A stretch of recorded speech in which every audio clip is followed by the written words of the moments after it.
Hey, it's your guy Tyrrell back with the interviews. Spain, Iran. Spain looked like they could win the group. They just snuck by Iran, but how did they do it? Don't worry, here at the interviews, we've got you covered. So on this edition of the interviews, we're going to break down who was the key man in Spain's win against Iran.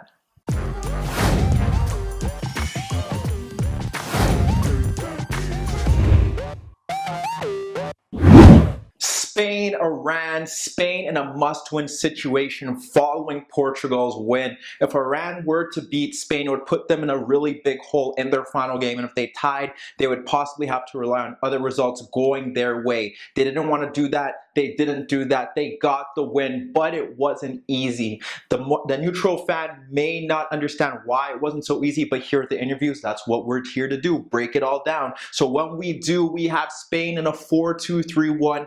Diego Costa up front ahead of David Silva, Isco, and we had Lucas Vazquez step in. And in midfield, we had Iniesta just a bit higher on Busquets. When we really look at it, the Iranian shape was very, very deep. They were supposed to be what is a 4-5-1, but with Spain pushing so many men forward, we saw the wide players Nansarifard and Tyrrell kind of just dropping deeper more as wingbacks, and they were clogging the spaces. They were very narrow, and they forced Spain to break them down, and Spain encountered issues in the first half. Why? Well, Diego Costa was unable to get service. He was constantly making runs in behind, but Spain weren't looking to get him in behind or play the ball into his feet because the narrow three in midfield were clogging those spaces. They had avenues down the flanks, obviously. However, Vazquez and Carvajal, two players that didn't start in the first game, struggled throughout. Carvajal does not look fit. Lucas Vazquez was constantly drifting into that space there, and that wasn't really working out for them. David Silva on one flank was often dropping deeper to pick up the ball. There was no real combinations down that flank, and Spain's attack was very lopsided because of what was going on great on the left side. Alba, Iniesta, Isco, arguably the best triangle in the tournament. They constantly drift over into the space. Great passing combinations. You have Alba overlapping, Iniesta pushing forward, Isco looking to tuck in, trying to get those neat passes, trying to get players into those half spaces, trying to get crosses in. Alba didn't do that in the first half. Spain struggled in the first half getting anything productive down the left-hand side as well. So what ended up happening was Iniesta and Isco were often picking up, and Silva ended up picking up the ball in deep areas, trying to break through, and they couldn't budge the Iranian defense. That was one issue. Busquets was a bit deeper. Azmoun wasn't really sitting on him. He was dropping deeper into the shape to ensure that Iran was compact. A point for them would be great, and they were looking to do that. And Spain had a lot of problems. They couldn't break them down. Their best chance arguably came at the half mark when Isco moved into that space, and what happened was that Iniesta picked up the ball in a deeper position. Isco moved to that space, received the ball in a pocket of space, found Vazquez, who ended up teeing Silva up, and it was a great overload, but Silva's shot deflected wide. But that's what Spain encountered in the first half. They struggled to really create any chances, and you were about to think perhaps could they do it, because they didn't look like they had any ideas on how to break down this side. But in the second half, things changed. How did they change? Well, what happened here was they pushed back into their shape. They had the fullbacks going forward. One thing that was very noticeable was Isco held the left flank. What is Isco known for? He often starts on the left, drifts in centrally, could drop in deep to pick up the ball. He likes to do that, then dribble forward. He could float over to the right like he did for that chance, constantly looking to connect passes, retains possession well. That is Isco in a nutshell. He was once again Spain's key player. And why was that? He drifted to the left. On the other flank, we saw Lucas Vazquez a bit deeper and Carvajal taking up the central spaces. So now they had two direct threats, and that forced players out into that area, and then suddenly spaces started to create.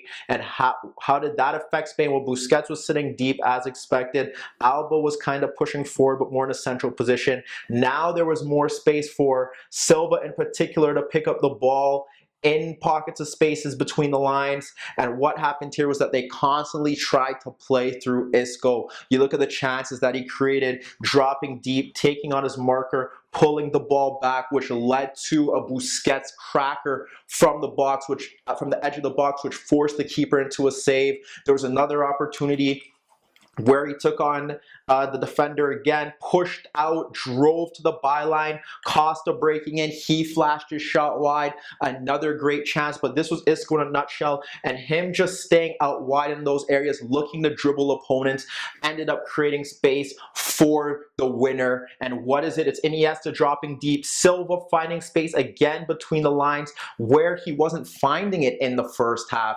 What happens here? Wins the ball, wins a 50-50 challenge from Ibrahim, slides in Costa. Yes, it was a fortuitous finish because it bounced off Costa's legs, but it sums up Spain in a nutshell. In 2010, when they won the World Cup, that 2008 to 2012 era, it was all about possession-based football, great passers, overloading the midfield. They have that in the Spain side, but they're just a bit more direct, and they still can retain possession. But when you look at it, Iniesta's a dribbler, Silva's a great passer, but he's a dribbler. Isco, being able to move to the left and take on defenders, is a dribbler. Diego Costa is a direct, powerful battery ram forward. This is Spain in a nutshell. They still have the elements of the tiki-taka, but there's more to them. They're a bit more diverse, and that is how they broke open Iran. Another great chance was Isco dropping a bit deeper, and this time it's Iniesta charging into that half space. Isco picks him out.